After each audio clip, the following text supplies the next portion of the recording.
Bayangin kamu bisa menggali tanah selama berhari-hari, meneliti reruntuhan bangunan, dan memfoto banyak situs arkeologi paling unik di seluruh dunia. Pasti seru banget ya? Tapi kamu perlu nyiapin kaca pembesar dulu sebelum mulai gali-gali tanah. Dan sebentar lagi, kamu akan meluncur ke kota Roma. Jangan lupa pakai Google Maps ya kalau kamu mau ke sana. Tapi kalau kamu mau nyari jalan sendiri juga nggak apa-apa. Banyak jalan menuju Roma. Kota ini punya banyak situs bersejarah dan akhirnya kamu sampai di Bukit Esquilin saat matahari sudah terik. Sambil menikmati es krim ketigamu, kamu mengamati pemandangan sekitar. Di depanmu terhampar istana emas Domus Aurea yang super megah. Kaisar Romawi Nero memerintahkan pembangunan istana raksasa ini 64 tahun sebelum Masehi dan konstruksinya berhasil dirampungkan pada tahun 68 sebelum Masehi. Di masa kejayaannya, luas area istana ini mencapai 3 kalinya kota Vatikan. Bangunannya dihiasi helaian daun emas, batu semi mulia, dan bertonton lukisan dinding. Di dalam istana, ada lebih dari 300 ruangan yang sebagiannya menghadap kebun anggur dan hutan cantik beserta satwa yang mendiaminya. Bangunan ini menyangga patung Nero raksasa setinggi 30 meter. Dan konstruksi termegahnya adalah aula segi 8. Aula ini awalnya dipakai sebagai ruang perjamuan dengan air terjun yang mengalir di dinding belakang. Strukturnya bisa terus berputar pada porosnya, mirip kelopak bunga jatuh. Tapi kemudian, para penerus Nero membongkar materialnya. Turis di zaman now bisa melihat struktur utamanya dan aula segi 8. Meski telah digali, tembok polosnya masih mudah dikenali. Kamu tiba di Rimba Kamboja setelah melewati perjalanan panjang, tapi nyamuk di sini bisa sangat agresif. Untungnya kamu nggak lupa bawa semprotan nyamuk. Kota Angkor terletak jauh di dalam Rimba. Tempat ini pernah menjadi ibu kota kerajaan Khmer dari abad ke-9 sampai ke-15. Kata Angkor sendiri berasal dari bahasa Khmer yang berarti ibu kota. Angkor termasuk salah satu kota terbesar di dunia pada masa praindustri. Para peneliti memperkirakan penduduknya hampir mencapai 1 juta orang. Di masa modern, Angkor mampu menarik banyak pengunjung dari seluruh dunia karena arsitekturnya yang menawan. Gaya Khmer bisa terlihat jelas dari pemakaian balok batu pasirnya. Di tengah kompleks terdapat kuil Beyon yang dihiasi 216 wajah tersenyum. Para saintis mengatakan fungsinya sebagai maskot dari para pendiri kerajaan Angkor. Konon, menaranya juga dihiasi emas, tapi sekarang situs ini telah berubah menjadi labirin kuil yang dipenuhi tanaman rambat. Kota ini ditinggalkan penghuninya pada tahun 1431, ditemukan lagi pada tahun 1840-an, dan terdaftar sebagai situs warisan dunia UNESCO pada tahun 1992. Meskipun sedikit, Amerika Serikat juga punya reruntuhan bangunan bersejarah. Di negara bagian Colorado yang bergunung-gunung, suku Pueblo menempati rumah tradisional mereka. Di Taman Nasional Mesa Verde, ada lebih dari 600 rumah tebing yang dibangun oleh suku Pueblo sekitar tahun 1190-an. Dan di dalamnya terdapat lebih dari 150 kamar. Bangunan berlantai banyak ini terbuat dari batu kapur dan adukan lumpur. Untuk sampai di rumah balkon, pengunjung harus naik tangga setinggi 9,75 meter. Di sana kamu bisa melihat desa berukuran sedang dengan 38 kamar dan 2 kiva. Kiva adalah bilik tradisional yang dibuat oleh suku Pueblo untuk melangsungkan acara seremonial. Pada tahun 1300, pendudukan suku Pueblo di Mesa Verde telah berakhir dan sekarang situs ini dibuka untuk umum.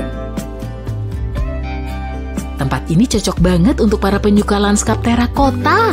Petra dikenal sebagai peninggalan sejarah penting. Berlokasi di gurun Yordania, Petra menjadi pusat perdagangan di abad ke-4 sebelum Masehi. Suku Baduy Arab Nabath hidup di kawasan Rose City selama bertahun-tahun untuk mengumpulkan pundi-pundi kekayaan. Mereka membuat sistem manajemen air yang inovatif agar pemukiman mereka layak huni. Struktur Petra yang mirip gapura batu pahat juga dikenal dengan sebutan Al-Kazneh atau ruang harta. Lokasinya di dekat gerbang utama menuju situs dan menurut kabar burung, di bawah sana ada timbunan harta. Di awal tahun 2000-an, situs ini terdaftar sebagai satu dari 7 keajaiban dunia baru. Selanjutnya kita menuju ke Amerika Selatan, tepatnya di Guatemala. Di sana ada sisa-sisa peradaban suku Maya kuno. Situs kota kuno Tikal terdiri dari 12.000 bangunan yang dulunya menjadi ibu kota Imperium Maya kuno. Kota penting ini akan selevel dengan London atau New York kalau ada di era modern.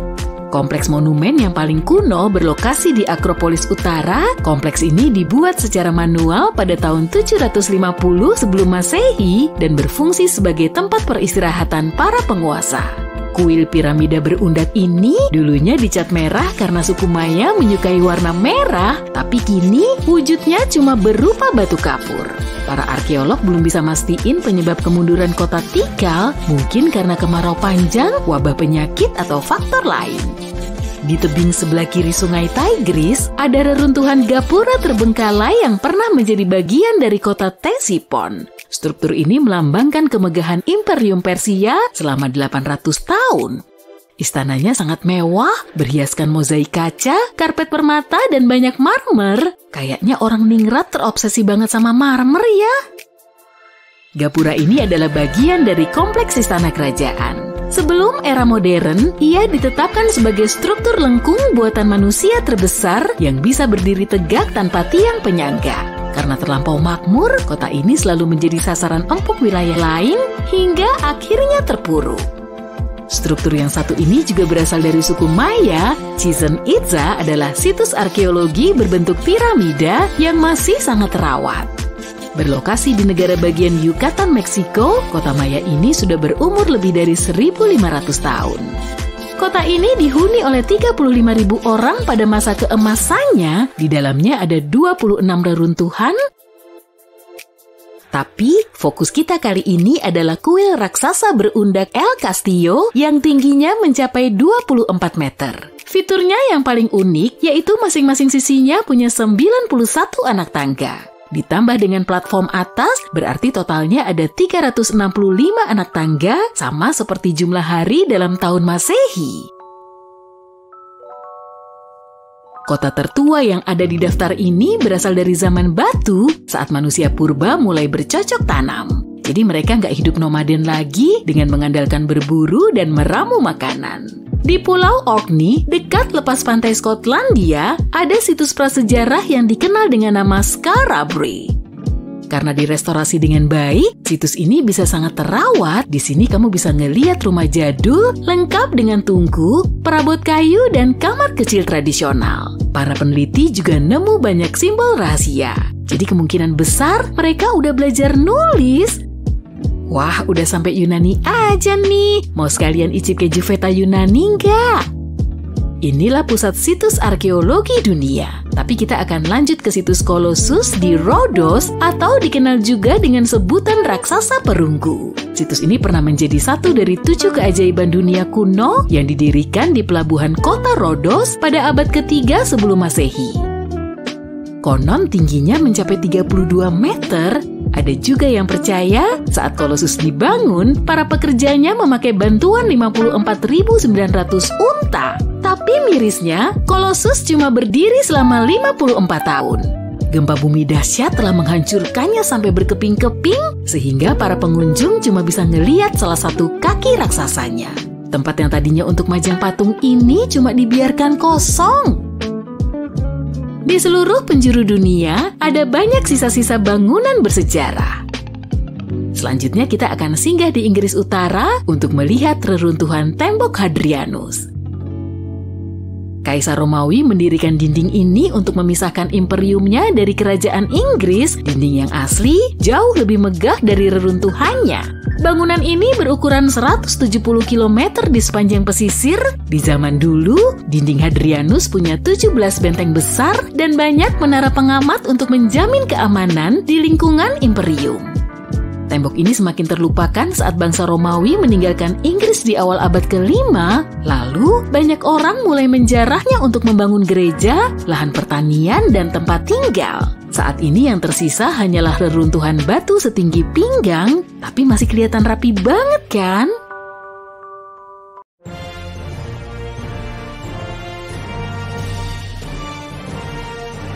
Sebagai salah satu monumen nasional terpenting di Amerika Serikat, Monumen Washington dikunjungi oleh lebih dari 500.000 orang setiap tahun. Bangunan ini didirikan untuk menghormati George Washington sebagai presiden pertama Amerika Serikat. Dan kalau diamati lebih teliti, strukturnya kelihatan kayak punya dua warna yang berlainan. Tapi sebetulnya pilihan desainnya nggak begitu kok. Jadi komunitas Monumen Nasional Washington yang bertanggung jawab dalam pembangunan monumen ini mulai kehabisan dana, lalu proyek pembangunannya dihentikan pada tahun 1850-an. Baru setelah 25 tahun, mereka melanjutin pembangunannya lagi dan berhasil menyelesaikan 2/3 puncaknya pada tahun 1884. Rupanya mereka memakai bahan marmer dari lokasi lain, dan kala itu mereka nggak begitu mempertimbangkan rupa bahan ini di kemudian hari. Awalnya memang kelihatan sangat mirip, tapi karena terkena angin, hujan, dan erosi selama bertahun-tahun, corak warnanya makin berubah. Bahkan ada bagian marmer ketiga yang cuma kelihatan saat diamati secara seksama. Awalnya para pekerja konstruksi memilih pemasok marmer dari Massachusetts, tapi mereka segera tahu kalau warnanya nggak sesuai. Jadi mereka harus beralih ke pemasok lain, dan lagi-lagi warnanya tetap beda. Corak warna yang satu ini cuma terlihat dari depan, jadi kebanyakan orang mengiranya cuma ada dua warna. Gak lama kemudian, para pekerja konstruksi bisa mengamati perbedaannya, dan mereka segera menggantinya dengan marmer senada. Tapi lambat laun, warnanya juga berubah, terutama karena pengaruh cuaca.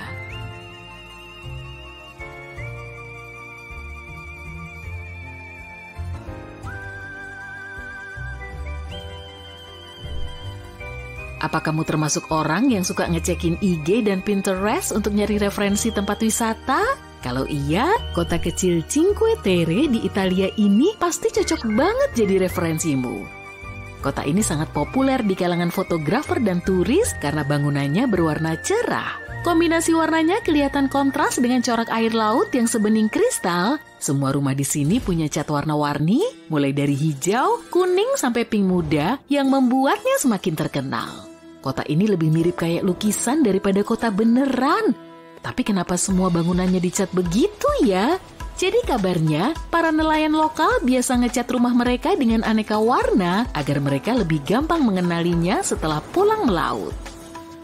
Sejumlah bangunan punya warna yang sangat khas, sampai-sampai para penghuninya nggak boleh mengganti warna rumah mereka karena terikat oleh hukum. Aturan ini berlaku di kota Pink di Jaipur, India.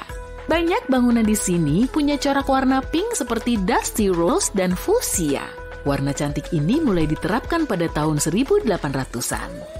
Menurut rumor, Maharaja India kala itu, Sawai Ramsing, mau menyambut kedatangan Pangeran Albert. Jadi dia memerintahkan semua penduduknya untuk mewarnai rumah mereka dengan cat pink. Tapi kenapa harus milih warna pink ya? Padahal warna lain kan juga banyak. Ternyata mereka memakai warna ini untuk nunjukin keramatamahan kota Jaipur. Kota lain yang bangunannya cuma punya satu warna juga bisa dijumpai di negara lain. Seantero kota Chefchaouen di Maroko cuma dicat dengan warna biru. Menurut sebagian penduduk lokal, warna biru melambangkan keindahan Laut Mediterania. Tapi sebagian lainnya menganggap cat biru bisa bikin rumah mereka tetap sejuk saat cuaca panas. Ada juga yang bilang rumah yang dicat biru bisa ngusir nyamuk. Corak warna ini kelihatan mirip kayak ombak laut sehingga nggak disukai oleh serangga.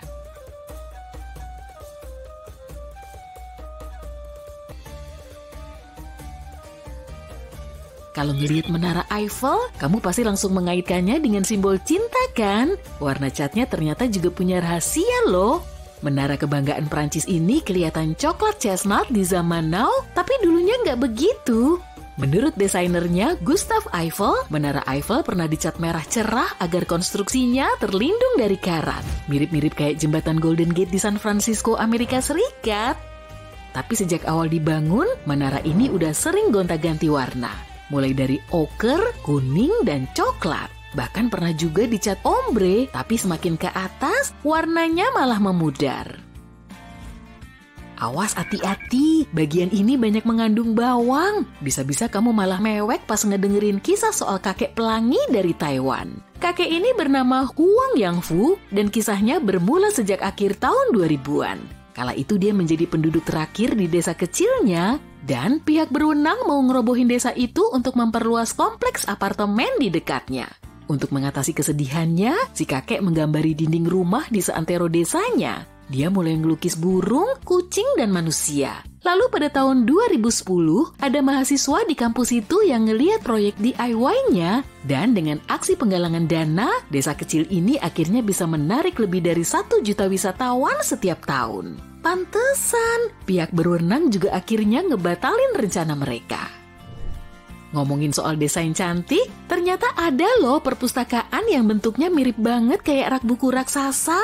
Ini bukan ngehalu, karena bangunannya beneran ada di kehidupan nyata. Bagian depan gedung Kansas City Public Library kelihatan kayak deretan buku di atas rak. Tingginya mencapai 7,6 meter dan lebar tiap bukunya sekitar 2,75 meter. Kamu nggak perlu jadi kutu buku kok untuk mengenali bentuk khasnya. Wah, keranjangnya kok gede banget. Punya siapa tuh? Yang jelas bukan keranjangnya emak-emak yang lagi belanja di pasar. Itu cuma bangunan yang bentuknya mirip keranjang. Dan kamu bisa melihatnya di Newark, Ohio, Amerika Serikat. Gedung ini awalnya digunakan sebagai kantor pusat Longaberger Company yang memproduksi keranjang kayu manual. Para profesional juga mengenalnya sebagai contoh arsitektur mimesis atau gedung yang dibuat untuk niruin fungsi dan tujuannya. Bangunan seluas lebih dari 16.722 meter persegi ini didirikan dengan kucuran dana melebihi 444 miliar rupiah dan dirampungkan pada tahun 1997. Di dalamnya ada 7 lantai, 1 atrium pusat, dan langit-langit kaca sebagai jalan masuk cahaya matahari. Keranjang raksasa ini punya 2 gagang baja yang diberi elemen pemanas biar nggak beku. Kedua gagang ini juga melindungi atrium kaca di bawahnya dari hujan es yang mungkin jatuh selama musim dingin. Di Darmstadt, Jerman, ada kompleks gedung apartemen Waldspiralu yang didirikan sejak tahun 1990-an. Desanya sangat cantik dan kisah yang melatar belakanginya juga menarik. Kalau diartikan secara literal, Waldspiralu berarti spiral berpohon. Nama ini mungkin berkaitan dengan rencana pembangunan gedung, apalagi atapnya berwarna hijau. Tapi nggak cuma itu aja. Di atap gedung spiral ini ada hutan cantik yang ditanami pohon maple dan jeruk nipis. Bangunan unik ini selesai dibangun pada tahun 2000. Di dalamnya ada 105 unit apartemen dengan lebih dari 100 jendela yang masing-masing punya bentuk dan ukuran khusus. Titik tertingginya terdiri dari 12 lantai, lengkap dengan kafe dan bar. Selain itu, setiap sudut bangunannya berbentuk bulat. Kalau kamu kebetulan lagi ada di Rotterdam, Belanda, jangan lupa datang ke rumah Kubus ya. Bangunan unik ini didirikan di atas jembatan penyeberangan orang di dekat pusat kota dan stasiun kereta Rotterdam Black. Kota Rotterdam sempat rusak pada abad ke-20, maka kemudian bangunan ini menjadi fokus desain arsitektur termutakhir. Arsitek Piet Blum mulai mendesain perumahan fungsional yang juga nyisain ruang untuk para pejalan kaki di permukaan tanah. Dia mendapatkan idenya ini dari unsur sederhana seperti hutan dan pepohonan. Masing-masing rumah ditempatkan pada tiang segi 6 berbahan beton yang didesain mirip batang pohon. Tiap tiangnya juga punya tangga menuju area hunian dalam jarak aman. Ada juga rumah lain yang bentuknya kayak di negeri dongeng, namanya adalah Rumah Nautilus, dan lokasinya ada di dekat Mexico City, Meksiko. Dengan bentuk menyerupai kulit kerang, rumah ini menjadi representasi pertama dari bioarsitektur. Desain unik ini dibuat oleh Javier Senocien. Javier terinspirasi dari karya Gaudi dan Frank Lloyd Wright, jadi intinya konsep bioarsitektur ini harus dibuat berdasarkan struktur yang ada di alam. Bangunannya juga harus ngingetin mereka tentang sejarah dan tradisi lokal. Menurut pembuatnya, rumah Nautilus nggak punya banyak ruang penyimpanan. Tapi struktur ini harus dibuat tahan gempa dan gak perlu perawatan. Bangunan ini juga dihiasi ratusan jendela kaca patri kecil berwarna pelangi. Yuk main tebak-tebakan, aku bakal nyebutin tempat wisata yang ada dalam daftar keinginanmu. Machu Picchu, Colosseum, Petra, Taj Mahal, paling enggak salah satunya bener kan? Jujur, aku baru saja menghapusnya dari daftar 7 keajaiban dunia baru. Daftar itu resmi selesai pada tahun 2007 setelah pemungutan suara di seluruh dunia. Terus daftar yang lama gimana? Ya, daftar itu disusun pada abad kedua sebelum Masehi dan cuma ada satu objek yang saat ini masih berdiri, Piramida Agung Giza. Yuk kita kemasi tasmu, kita akan pergi ke Peru, rumah dari Machu Picchu yang perkasa. Ketika pertama kali ditemukan pada tahun 1911, penjelajahnya mengira telah berhasil menemukan kota Inca yang hilang. Beberapa dekade kemudian, ternyata itu bukan kota yang sama. Ditambah lagi masih ada 3 keluarga petani yang tinggal di sana, jadi nggak bisa dikatakan hilang dan terlupakan.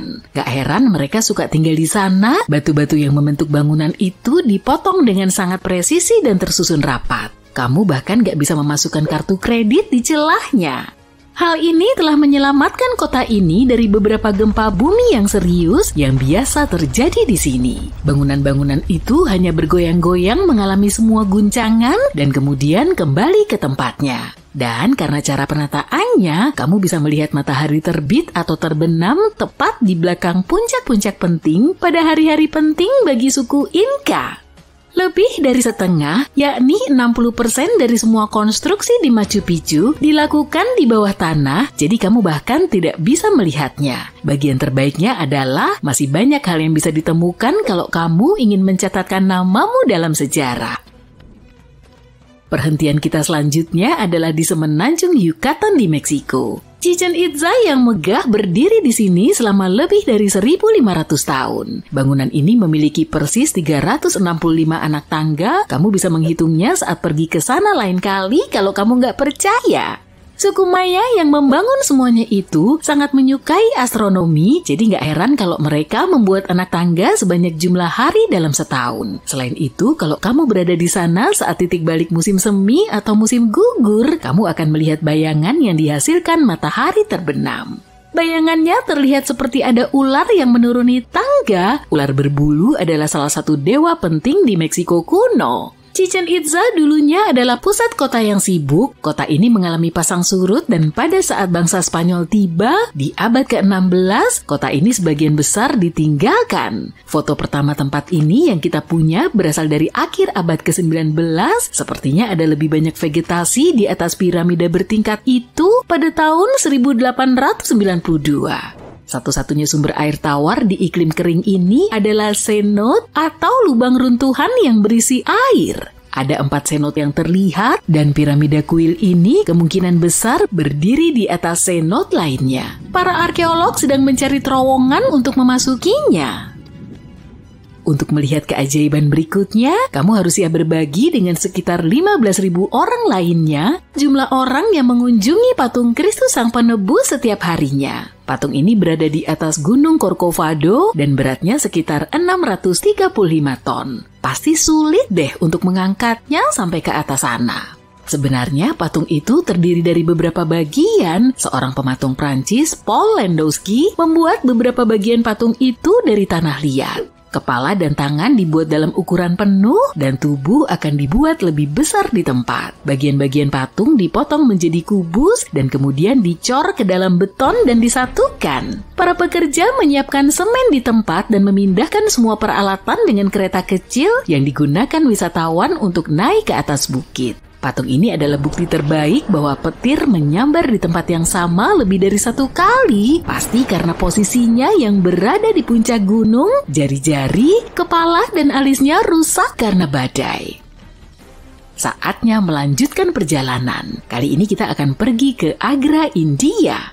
Iya, untuk melihat Taj Mahal, bangunan merah muda yang indah itu. Tunggu, bukannya warnanya putih? Taj Mahal sebenarnya berubah warna tergantung pada waktu. Bangunan ini terlihat merah muda pucat atau abu-abu mutiara saat matahari terbit, putih bersih di siang hari, dan saat matahari terbenam, warnanya berubah menjadi oranye perunggu. Di malam hari bahkan mungkin tampak biru bening, dan itu bukan satu-satunya ilusi optik di sini. Begitu kamu bergerak menuju gerbang utama, bangunan ini tampak sangat besar, tapi semakin kamu mendekatinya, semakin kecil tampilannya. Minaret-minaretnya atau menaranya di kedua sisi mungkin tampak berdiri tegak lurus, tapi pada kenyataannya menara-menara itu condong keluar. Hal ini dilakukan untuk keseimbangan estetika dan juga untuk mencegah menara jatuh ke bangunan utama jika terjadi gempa bumi. Untuk konstruksi yang selesai dibangun pada abad ke-17, Taj Mahal masih terlihat seperti baru. Itu karena bangunan ini secara teratur mendapatkan perawatan spa. Mereka menggunakan masker lumpur wajah yang tepat yang merupakan resep tradisional untuk menjaga pancarannya. Duh, aku jadi lapar setelah melakukan perjalanan jauh. Gimana kalau kita pergi ke Italia dan makan pasta? Bercanda, deng. Alasan sebenarnya tentu untuk melihat Colosseum. Nama aslinya adalah Flavian Amphitheater karena dibangun oleh dinasti Flavia. Nama barunya kemungkinan besar diambil dari patung perunggu Kaisar Nero yang pernah ada di sebelah bangunan tersebut. Model patung tersebut adalah Colossus dari Rhodos. Selama hampir 2000 tahun, Colosseum telah mengalami setidaknya 3 kali kebakaran besar dan 4 kali gempa bumi. Bangunan ini telah mengalami kerusakan, perbaikan, dan pembangunan kembali berkali-kali. Konstruksi yang mengagumkan ini pernah menampung hingga 80.000 penonton. Yang mereka tonton belum tentu sekejam yang digambarkan oleh Hollywood. Sebagian besar pertandingan gladiator berlangsung di bawah aturan yang ketat. Kadang-kadang publik akan bosan dengan pertunjukan itu dan para peserta akan keluar dari arena. Setelah Colosseum berhenti berfungsi sebagai arena untuk pertunjukan yang menakutkan itu, tempat ini digunakan sebagai pemakaman, tempat ibadah, perumahan, bengkel kerja untuk pengrajin dan pedagang, rumah ordo religius, dan kastil berbenteng. Sekarang tempat ini terbuka untuk umum dan kamu bisa melihat labirin bawah tanahnya. Siap untuk keajaiban berikutnya? Ini adalah kota Petra yang hilang. Atau lebih tepatnya, kota yang ditemukan kembali yang dulunya sangat kaya dan hidup, kemudian ditinggalkan dan ditemukan kembali pada tahun 1812. Seluruh kota ini terbuat dari batu pasir, dan meskipun berada di padang pasir, kota ini pernah mengalami hujan yang cukup deras, namun kota ini telah bertahan selama 2000 tahun berkat beberapa pekerja terampil. Pemindaian laser modern menunjukkan bahwa mereka memasang tangga raksasa ke dalam gunung untuk memeriksa kualitas batu dan mengukir bangunan tanpa mempertaruhkan nyawa mereka. Dan bagaimana orang-orang ini bertahan hidup di padang pasir tanpa air? Orang Nabatea yang tinggal di sini mengembangkan sistem saluran, bendungan, dan waduk yang rumit untuk memastikan mereka punya cukup cairan yang penting sepanjang tahun. Kalau kamu hobi jadi Indiana Jones, masih banyak hal yang bisa ditemukan di Petra ini. Para arkeolog percaya bahwa kita baru mengetahui 15% dari kota ini sekarang dan sisanya masih tersembunyi di bawah tanah. Yuk kita akhiri tur kita dengan proyek buatan manusia terbesar di dunia. Yap, maksudku adalah tembok besar Cina. Tembok ini membentang sepanjang lebih dari 13.000 km dari Laut Bohai di timur hingga Gurun Gobi di barat. Tapi jangan percaya mitos yang beredar ya, karena tembok besar Cina nggak kelihatan dari bulan. Butuh waktu lebih dari 2000 tahun untuk menyelesaikannya dan butuh banyak sekali bahan bangunan, sebagian besar batu bata dan balok batu yang dipotong. Kamu pernah ngukir namamu di pohon atau yang lebih buruk lagi di tempat-tempat terkenal? Oke, aku nggak akan ngasih tahu siapa-siapa deh. Orang-orang yang membangun tembok besar juga melakukan hal yang sama. Beberapa batu bata yang sebagian besarnya berasal dari dinasti Ming berisi data-data seperti lokasi produksi, nama keluarga pembuat batu bata, dan pejabat yang bertanggung jawab. Ini semacam bentuk quality control. Jika terjadi sesuatu pada salah satu bata, akan mudah untuk mengetahui siapa yang harus bertanggung jawab.